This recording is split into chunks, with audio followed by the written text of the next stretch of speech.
Welcome to the special edition of the Bob Fu Report. I'm your co-host, Jonathan Dingler, and today and next episode, we're going to be breaking down the top 10 cases of persecution in 2021. The following 10 cases have been selected by China Aid to exemplify the persecution of Christians last year. These cases, or multiple incidences, were recorded to show you just how the communist regime is waging its war against the cross. Now, these cases take place in several different ways. They encompass all areas of China. They encompass both rural and urban churches, as well as house churches, as well as the Three Self-Patriotic movement. They also include not only pastoral staff, but general Christians, Chinese Christian dissidents, and Chinese rights lawyers. Our first case today, we're going to be talking about 7 churches whose meeting places were outlawed by local governments. On February 23rd, a house church in a village in Liaoning province received a notice from its local Ethnic and Religious Affairs Bureau that their meeting place was outlawed. A lot of these churches, they don't have necessarily contemporary buildings like Western churches do with an atrium and a child care area or anything like that. Sometimes they meet in apartments, sometimes they meet in office buildings. It varies from church to church. This church in this local village received this notice telling them that they had to get rid of all religious logos, signs, get rid of their offering box, and stop all church meetings from this location. They also received a fine of over 200,000 yuan, which in US dollars is approximately $30,000. From now on, I will be using US dollars approximations for these fines. In March 21st, over 30 personnel raided Mount Olive Church. They sent members home and sealed the church without showing any kind of warrant or notice, an illegal seizure of the property. 3 days later, the same group came back with moving trucks and removed all church property, including chairs, projectors, crosses, and several thousand books from their library. On April 30th, in Yunnan province, officials shut down a Protestant church because the members did not get vaccinated for COVID-19. In all 3 of these cases, we can see that the Chinese authorities pretty much use whatever means necessary to get rid of these churches. They may go through a quote-unquote legal route by giving some kind of notice, or they may just come in with moving trucks and take everything away without showing any sort of documentation. Or they may use COVID-19 as an excuse to get Christians to stop meeting together, which we've seen a lot in 2021. Our next case is how Xinjiang province has persisted in cross demolition. This is an area where hundreds of crosses have been demolished or taken away, and it's becoming more widespread, and it's continuing. On January 15th of last year, a crew hired by a local municipal government used a giant demolition crane to remove the crosses above 2 churches, Yongzheng Church and Konghe Church. Konghe Church called the police station the next day because these are just regular construction workers. They were confused, and they wanted to report that their cross had been stolen and destroyed. But the police claimed that it wasn't part of their jurisdiction to look for a religious symbol. This is the second time their cross has been demolished. In 2014, it was also removed and then replaced with a smaller cross. 5 other churches in Wenzhou, this area where these 2 churches are, 5 other churches lost their crosses to secret demolition on the same day, which seems to indicate that it was a coordinated effort by the Chinese Communist Party. On the night of January 31st, over 100 security personnel broke into the century-old Shuxin Church. They shut off the electricity and demolished the cross around 1 a.m. Their cross was previously demolished in 2014 as well. A small island as a part of Xinjiang province, it's called Kushan Island, has a very relatively large population of Christians, About 1/3 of the population of 70,000 are Christian. And they have a tradition for their fishing boats to have crosses erected and to have Emmanuel spray painted on the sides of the boats. Well, the authorities of Kushan Island have started to seriously crack down on these fishing boats. They are removing the crosses off of the fishing boats. They're not even buildings. They're just removing them off of the vehicles, and they're erasing any mention of Jesus, Emmanuel, and all sorts of things. We're seeing that Xinjiang province, they initially had a wave of demolishing crosses, and they went silent for years since 2014. And now they're coming back to these same places and removing them again. We're seeing that the Chinese Communist Party is relentless in trying to sinicize Christianity, trying to sinicize the religions in the area. And it shows that they're not going to stop. If they come back 6 years later after demolishing a cross just to demolish its replacement, they're going to keep doing this for years to come. Now we're going to turn it over to Bob Fu, who's going to break down our next case. Thank you, Jonathan, for reporting the first two persecution case in 2021 in China. The third case I want to talk about is the resurgence of the Linfen religious persecution case in Shanxi province. And that is the church known as the Golden Lampstand Church. Their leaders were arrested again and facing a very serious criminal charges.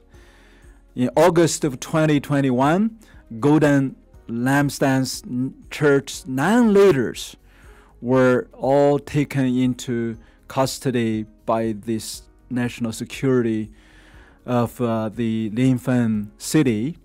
And these pastors include the senior pastor Wang Xiaoguang and another main leader, Miss Yang Rongli. So Pastor Wang already served 3 years back to 2009 when he was arrested at the first wave of persecution. And Pastor Yang Rongli, she was sentenced to 7 years and served 7 years, actually just released not long ago. And those 9 brothers and sisters from the Golden Lampstand Church, they were all approved for formal arrest according to the Chinese Criminal Law Code on September 27th, 2021, under a totally fabricated charge called fraud, because they are running an unregistered church, a very large church. So here's the kind of some background for you, that some of you may recalled that the Golden Lampstand Church is in fact unregistered house church group. They are predominantly, the members are centered at the city of Linfen, not far away from the capital city of Shanxi province, Taiyuan. So at that time, in 2009, the church already had a solid 50,000 members.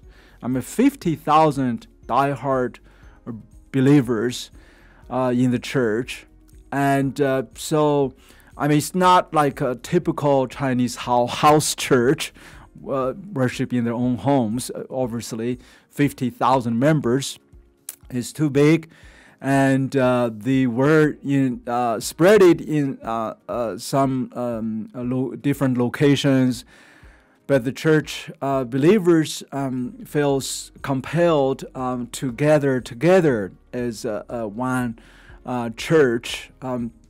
So they voluntarily made offering and contribution about 17 million yuan, which is about $2.5 million US, and complete a building in a gospel. They call it a gospel shoe factory, which is owned by one of the church members. It is also a factory producing shoes. I mean, because you can tell from the name, it's called gospel shoe. 福音鞋厂 means the gospel means is Christian owned with the deliberate purpose of that factory for the glory of God. So then on September 13th, 2009, 400 Chinese military police raided the church meeting size at the Golden Lampstand Church. We actually had photos showing that the completion of the church.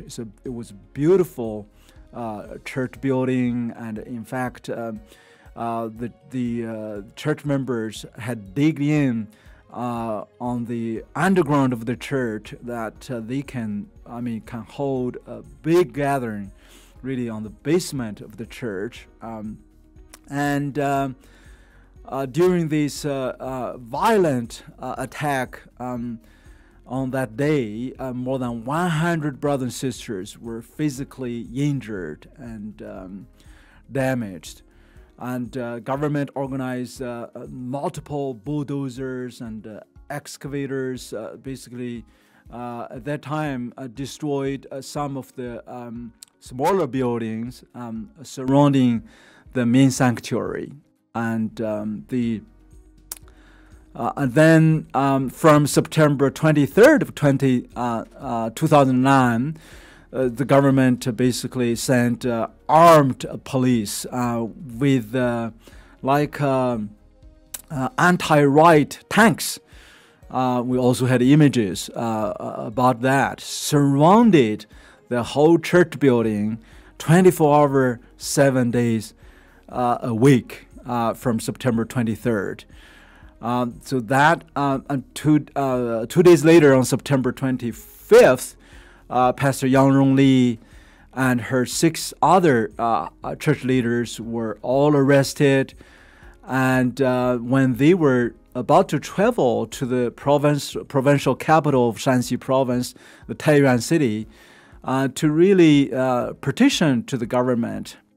And the government initially tried to buy the church building in exchange, basically, for not take a kind of a violent attack, and of course try to forbid their church gathering. So the government offered about $1.5 million US, and of course the church declined and refused that offer. So that resulted the Pastor Yang and other 8 members. They were all charged with a charge called illegal occupation of farmland and gathering a mob to create a traffic disturbance. So Yang Rongli received 7 years and a fine of 30,000 yuan, which is about $4,700 US, and her husband also received 3 years and a fine of 10,000 yuan, about $1,500. And Pastor Wang Xiaoguang and others, and actually her and his family members, several, were also sentenced from 3, 4, some 2 years imprisonment. So the Linfen Golden Lampstand Church, as I said, 50,000 members. Sometimes in their annual gathering, they did gather on the farm field, and I heard a lot of stories.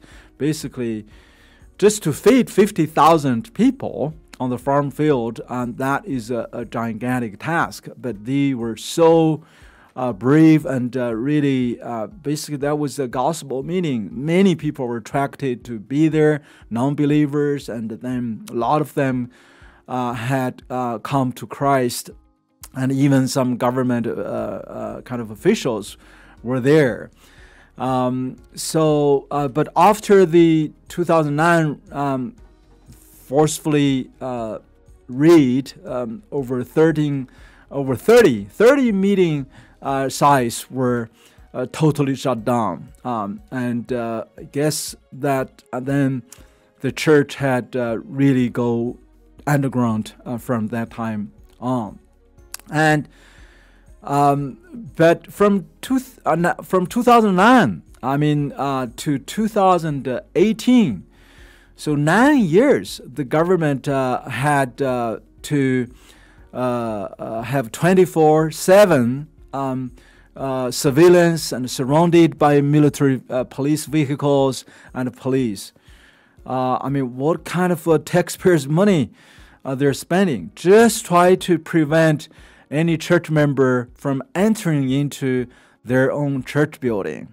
We have even the former CEO of Voice Motors, Jim Dahl, personally sneaked in, not into the building, but nearby, and took some photos showing the government military, anti-riot police and vehicles were there, stationed there 24/7. But on January 9th in 2018, the Chinese government decided to demolish the whole Golden Lampstand Church, the main sanctuary. And they demolished that church with dynamite.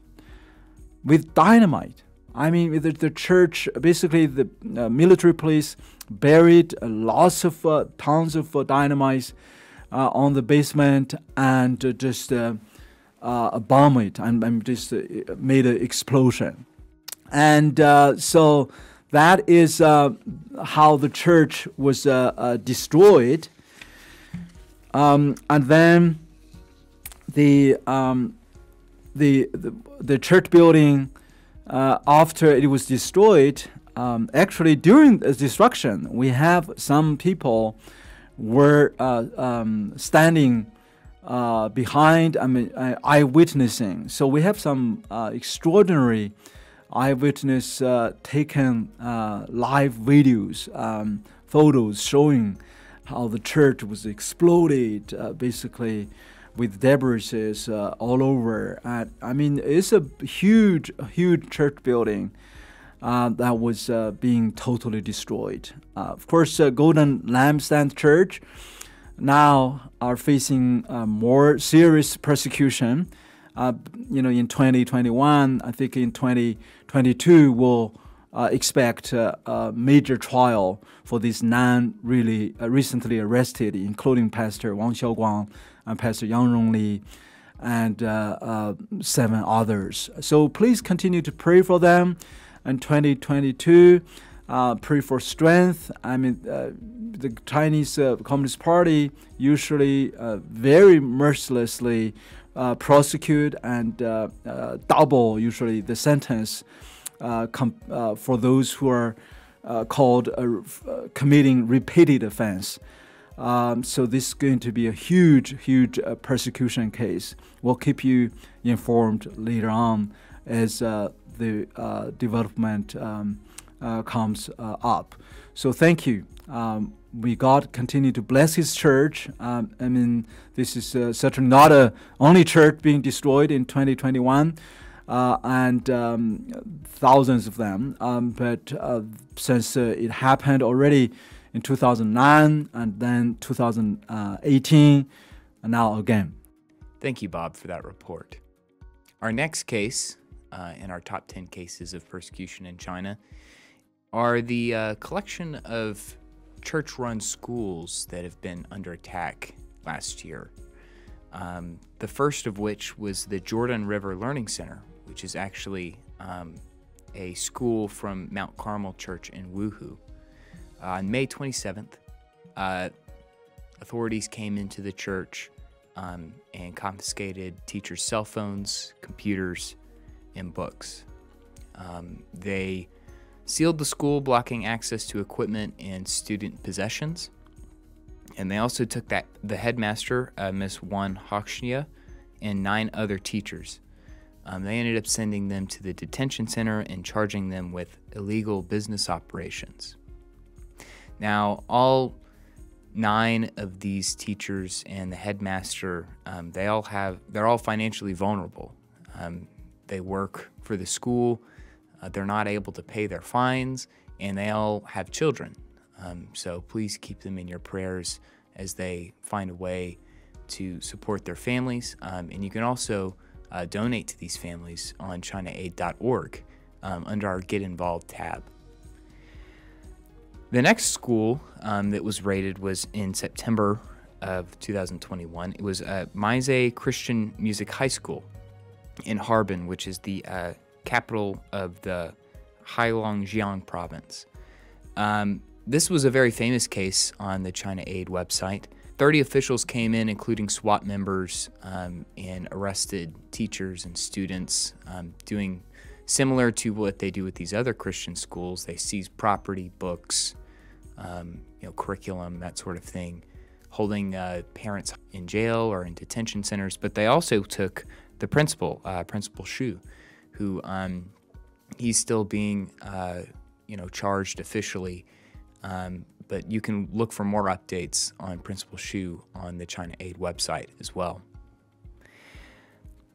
The next school was Golden Reed Learning Center, which is actually a church-run school by Golden Lampstand, which Bob just spoke about. As he says, this is a church that's been persecuted for many years, and this school is an offshoot of that ministry. And so it's no real surprise that the CCP would directly target this school. This was a school in Beijing, and it was raided in September. They were given a notice that they were no longer allowed to meet at their location. And this school was pre-K through junior high, and it was mostly, it had over 100 students, but a lot of these students were special needs. In the Chinese Communist Party and the China public school arena, special needs children are heavily discriminated against, and they're not even allowed to go to school. So this provided a way for those students to receive an education. And once it was closed, it really shut off a lot of children's opportunities to learn. So be praying for those families. In September as well, Abeka Academy has 5 agents that work within China. Abeka Academy is a homeschooling curriculum. 5 of their agents and representatives were arrested, including Wang Jian, who organized some of the Chinese curriculum, which was just a huge deal. Abeka Academy is widely used by Christian families to homeschool their children. Pastor Wang Yi, heavily supported from Early Rain Covenant Church. Wang Yi heavily supported homeschooling your children to get them out of the brainwashing institutions of public school in China. And on the same day, a unnamed school from Xinjiang, Jiangsu province, was also raided. It was such in close proximity, not location-wise, but time-wise, to this arrest that a lot of Christians at the time saw this as a coordinated effort to really crack down on Christian education. And that's why it's so important for us to talk about and why it's included in our top 10 cases, because Christian education in China is really one of those institutions that's important, not only because children are able to learn about God and not be brainwashed by the Chinese Communist Party, but it's also an opportunity for parents to freely choose how to educate their children, and that's being quickly taken away from them. Our next case includes the heavy sentencing of 2 house churches, one of them being the Kailai Seventh-day Adventist Church, and Pastor Li Junkai of the Yangyang County House Church in Hainan. So this Seventh-day Adventist church, authorities have basically forced these members to relocate several times in the 20 years that they've been active. And in 2020, there was an investigation that was launched by officials to basically find out how they could charge some of these leaders. And they ended up, that investigation led to 4 fraud charges against 4 Christians. Zhang Wenying was charged with 12 years for fraud. Jiang Qiu was charged with 6. Shi Jikun was charged with 5, and He Seking was charged with 3. And then we also see that Pastor Li Junkai was also sentenced for 5.5 years back in 2020 on New Year's Eve. Both of these groups, the reason that we brought them up is because they both tried to appeal their sentences in the intermediate court in China, the appeals court, and they were both denied in secret trials. And so both of these groups, they need our prayer. They're in prison. They're trying to legally get their way out and to advocate for themselves. If you want more information on our top 10 cases, feel free to look at China Aid's website. They're under our publications, under the annual persecution report. You'll find all of these cases in much more detail there. Thank you so much for watching, and have a blessed day.